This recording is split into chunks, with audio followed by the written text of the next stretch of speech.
नमस्कार मित्रों, स्वागत है आपका मां शैलपुत्री चैनल पर, जहां हम मां आदिशक्ति और सदाशिव महादेव से जुड़ी कथाओं की प्रस्तुति करते हैं। मित्रों, पिछले वीडियो में हमने प्रस्तुति की कि क्यों कार्तिकेय ने देवराज इंद्र की हत्या कर दी और महादेव ने कार्तिकेय को अपनी माता को भूल जाने का श्राप दिया। आगे कार्तिकेय को अपनी माता को भूल जाने का श्राप सुन माता पार्वती स्तब्ध रह जाती है और उनकी आंखों से अश्रु की धारा बहने लगती है। पार्वती कहती है, महादेव, कार्तिकेय मेरा पुत्र है, इसलिए मुझे भी अधिकार है कि मैं उसके कर्मों की उत्तरदायी बनूं। कार्तिकेय से भूल हुई है, परंतु सत्य यह भी है कि अपराध मुझसे भी हुई है। भूल मेरी ही है कि मैंने इसे शस्त्र चलाना सिखाया, परंतु इसे इसके क्रोध पर नियंत्रण करना नहीं सिखाया। यदि सिखाया होता तो आज यह दुर्घटना घटित नहीं हुई होती। इसलिए अपराधी मैं हूँ और कार्तिकेय के दंड को मैं स्वीकार करती हूँ। फिर माता पार्वती शपथ लेते हुए कहती है, मैं हिमालय पुत्री पार्वती अपने पुत्र कार्तिकेय का दंड स्वीकार करती हूँ। पार्वती की बात सुन महादेव को अत्यंत दुख होता है। वे कहते हैं, ये दंड कार्तिकेय को सीख देने के लिए है पार्वती। पार्वती कहती है, इससे बड़ी सीख एक पुत्र के लिए और क्या हो सकती है देव, जब उसे ज्ञान होगा कि उसके कर्मों का फल उसकी माता भोग रही है।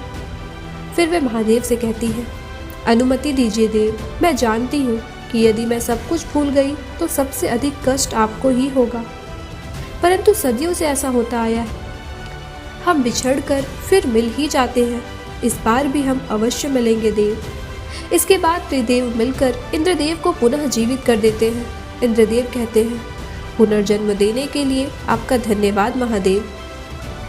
पार्वती क्रोध में कहती है, इंद्रदेव, कार्तिकेय का दंड मैंने अपने ऊपर ले लिया, परंतु आप यह मत समझिएगा कि आपको अपने कर्मों के लिए क्षमा मिल जाएगी। समय आने पर आपको आपके कर्मों का फल अवश्य मिलेगा। इसके बाद देवी पार्वती अपना देह त्याग देती है। इधर एक गांव की नदी में एक मछुआरे को एक टोकरी में रोती हुई बालिका मिलती है। वह मछुआरा मछुआरों का सरदार था। मछुआरा उसे देखते हुए कहता है, अरे कोई है यहाँ इस बच्ची के साथ? इस बच्चे को यहाँ किसने छोड़ा? किसी का कोई उत्तर नहीं आता है। फिर मछुआरा मन में सोचता है, लगता है इस बालिका का इस संसार में कोई नहीं। फिर वह भगवान का धन्यवाद करते हुए कहता है, प्रभु, यह आपका ही प्रसाद है। आपने मेरे सूने जीवन को संपूर्ण कर दिया। हमारी कोई संतान नहीं थी, आपकी कृपा से हमें आज संतान भी प्राप्त हो गई। धन्यवाद आपका महादेव, आपका सत सत धन्यवाद। मछुआरा और उसकी पत्नी उस बालिका को पाकर अत्यंत प्रसन्न हो जाते हैं और उसका लालन पालन करने लगते हैं। धीरे धीरे वह बालिका बड़ी होने लगती है और उसका नाम वह मत्स्य पार्वती रखते हैं।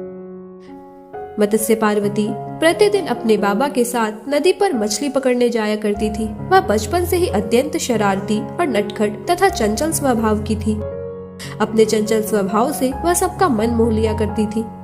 मित्रों, माता पार्वती अपने देह त्याग के पश्चात एक बालिका के रूप में पुनर्जन्म लेती है और यह मत्स्य पार्वती बालिका कोई और नहीं, माता पार्वती का पुनर्जन्म है। एक समय मत्स्य पार्वती के गांव में सूखे से अकाल पड़ जाता है और चारों ओर लोग भूख और प्यास से व्याकुल हो रहे थे। बच्चे बूढ़े सभी कमजोर हो गए थे। अकाल से बचने के लिए मछुआरों ने गांव में महादेव की पूजा रखवाई थी और पूजा हेतु उन्होंने सभी सामग्री सहित भगवान के प्रसाद की भी व्यवस्था कर ली थी। परंतु उस पूजा यज्ञ में सम्मिलित गांव वालों के बच्चे भूख से व्याकुल होकर रो रहे थे। तभी वहां मत्स्य पार्वती आती है और उस प्रसाद को जो भगवान को अर्पण करने के लिए बनाया गया था, उसे बिना पूजा किए ही बच्चों को खिला देती है। उनके इस कार्य को देख गांव वाले अत्यंत क्रोधित होते हैं। वे कहते हैं, ये क्या अशुभ कर रही हो मूर्ख बालिका, ये भगवान का भोग है, तुम इसे बालक का जूठन बना रही हो। जूठन का भोग भगवान को नहीं चढ़ता मत्स्य पार्वती। अब भगवान की पूजा सफल नहीं हो पाएगी और हमारी विपदा अब कभी समाप्त नहीं होगी और इसके लिए सिर्फ तुम उत्तरदायी होगी। मत्स्य पार्वती कहती है, और आपके इस भोग से ईश्वर प्रसन्न नहीं हो सकते? क्या इन बालकों में आपको महादेव और नारायण नहीं दिखाई देते? नारायण तो संसार के पालनहार हैं। जब वो देखेंगे कि ये बालक जो उनका कर्तव्य है, उन्हें भूखा रखकर पूजा की जा रही है, तो क्या वह कभी ये पूजा स्वीकार करेंगे? और यह दूध जो आप शिवलिंग पर चढ़ाकर भूमि में बहा रहे हैं।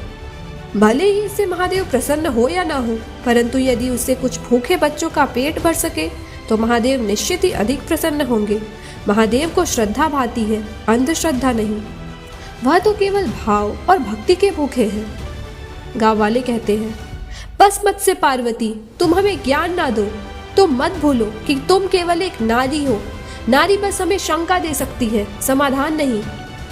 मत्स्य पार्वती क्रोध में कहती है, नारी अगर शंका त्याग दे तो स्वयं शंकर बन जाती है। मत्स्य पार्वती के पिता कहते हैं, मेरी बेटियां उचित ही कह रही है। कदाचित यह महादेव की ही इच्छा है कि यह भोग भूखों में वितरित कर दिया जाए।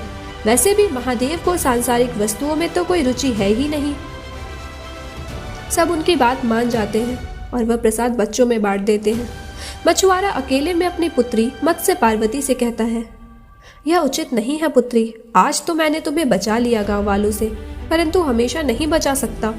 तुम्हें महादेव की पूजा करने का, उनको प्रसन्न करने का मार्ग ढूंढना होगा, जिससे हमारी समस्या का समाधान हो सके और हमें अकाल से मुक्ति मिल सके। मत्स्य पार्वती कहती है, श्री पिताश्री, मैं महादेव को प्रसन्न करने का मार्ग अवश्य ढूंढ लूंगी। मित्रों, आज के लिए बस इतना ही। वीडियो अधिक लंबा ना हो, इसलिए इसके अगले भाग की प्रस्तुति हम अगले वीडियो में करेंगे। तब तक के लिए अपना ख्याल रखें। वीडियो पसंद आए तो लाइक, शेयर और चैनल को सब्सक्राइब करना ना भूलें। जय महाकाली।